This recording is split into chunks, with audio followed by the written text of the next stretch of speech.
Assalamualaikum warahmatullahi wabarakatuh. Bismillahirrahmanirrahim. Alhamdulillahi rabbil alamin. Wassalatu wassalamu ala asrafil anbiya'i wal mursalin, Sayyidina wa habibina wa syafi'ina wa maulana Muhammad wa ala alihi wa ashabihi ajma'in. Subhanaka la ilma lana illa ma 'allamtana innaka antal alimul hakim. La haula wa la quwata illa billahil aliyil azim. Amma ba'du. Para alim ulama yang saya muliakan, para habaib yang saya muliakan, wabil khusus baru-baru Habib Hanif yang telah menyampaikan begitu semangatnya. Saya terbayang ketika umur saya dulu 30 tahun. Sekarang umur saya sudah 81 tahun. Apa yang disampaikan Habib Hanif tadi itu 100% yang saya sampaikan tadi kepada wali kota dan bapak polisi. Apa saya katakan kepada beliau tadi itu persis 100%. Pidato beliau terakhir itu saya katakan, pemerintah sadarlah bahwa Indonesia ini bukan negara Islam, tapi kebetulan Indonesia ini 90% rakyatnya beragama Islam. Maka kalau pemerintah mau bikin undang-undang, mau bikin peraturan, pakai pikiran. Siapa yang akan melaksanakan peraturan ini?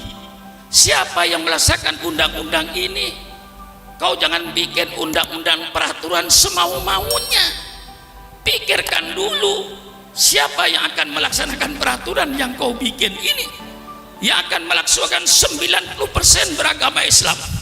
Jangan Anda bikin peraturan, ya Pak Jinuri ya. Jangan Anda bikin peraturan pemerintah yang bertentangan dengan Al-Quran dan Sunnah Nabi. Persilakan Anda bikin peraturan.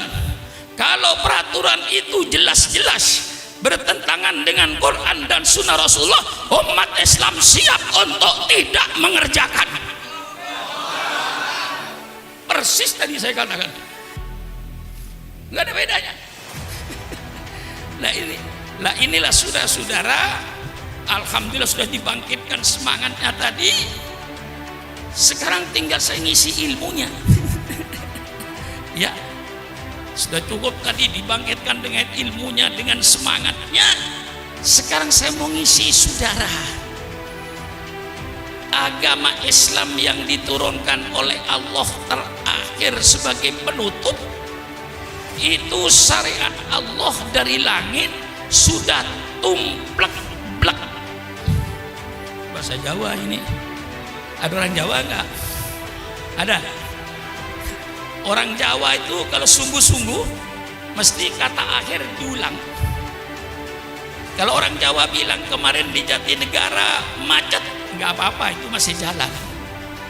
Tapi kalau orang Jawa bilang kemarin Pak Kiai di Jatinegara jalan macet, itu orang Jawa itu.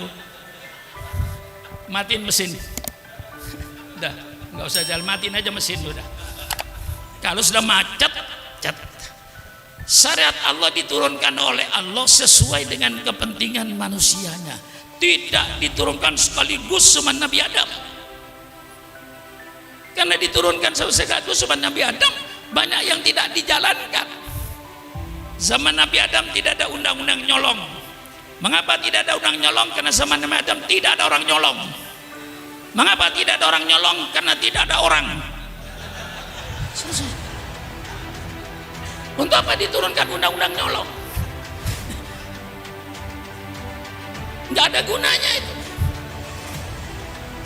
Dunia belum dikapleng-kapleng, negara saja belum ada, nggak perlu, nggak diturunkan oleh Allah.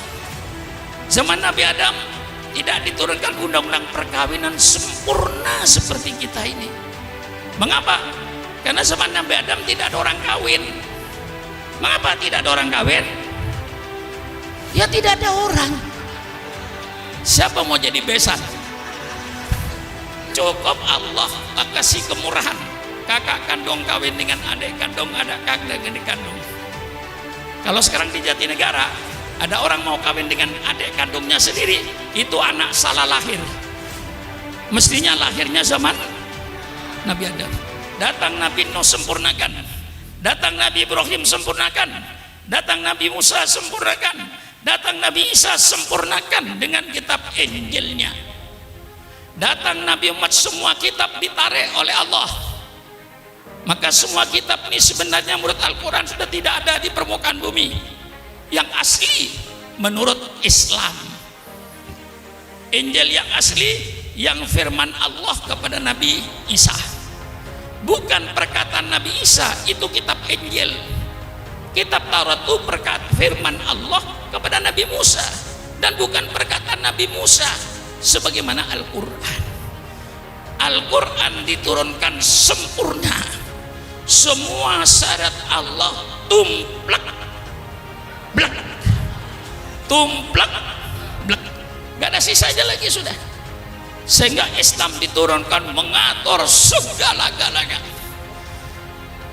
Orang yang berkata, kalau boleh saya katakan kaum sekuler, yang mengatakan bahwa agama tidak mengatur kehidupan manusia sehari-hari, sehingga agama dipisahkan dengan kehidupan manusia sehari-hari, itu menunjukkan orang itu orang yang tidak mengerti Islam. Kalau dia mengerti Islam dan mengerti syariat Islam, tidak mungkin dia berfaham sekularisme, karena Islam mengatur segala-galanya, mengatur rumah tangga. Mengapa Islam mengatur rumah tangga? Jawabannya gampang, supaya yang namanya suami, yang namanya istri, yang namanya anak mempunyai akhlakul karimah. Maka Islam bicara rumah tangga, bagaimana kewajiban suami, kewajiban istri untuk membentuk anggota rumah tangga berakhlakul karimah. Innama bu'itsu liutammima makarimal akhlak. Allah berbicara soal bermasyarakat, bagaimana kita bertetangga, bermasyarakat supaya rukun, supaya damai. Kembalikan kepada ajaran Islam, mesti rukun, mesti damai. Tetangga dengan tetangga mempunyai akhlakul karimah. Mangkana yu'minu billahi wal yaumil akhir falyukim jarahu. Subhanallah. Mengapa Islam bicara soal bermasyarakat? Supaya anggota masyarakat itu bermoral, berakhlak. Islam berbicara soal pertanian. Mengapa Islam bicara soal pertanian? Supaya petani-petani itu berakhlak Islam.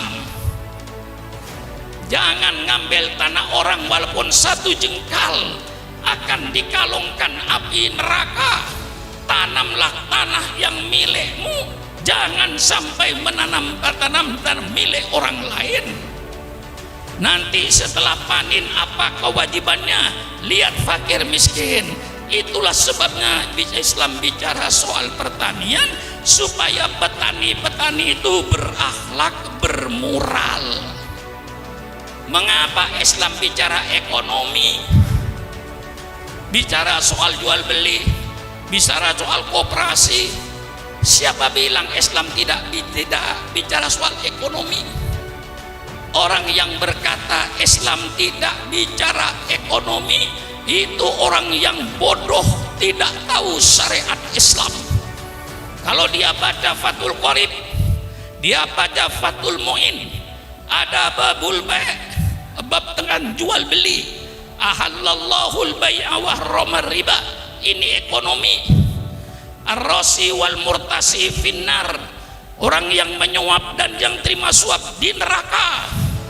La ta'kulu amwalakum bainakum bil batil. Jangan kau makan harta orang lain dengan cara yang batil.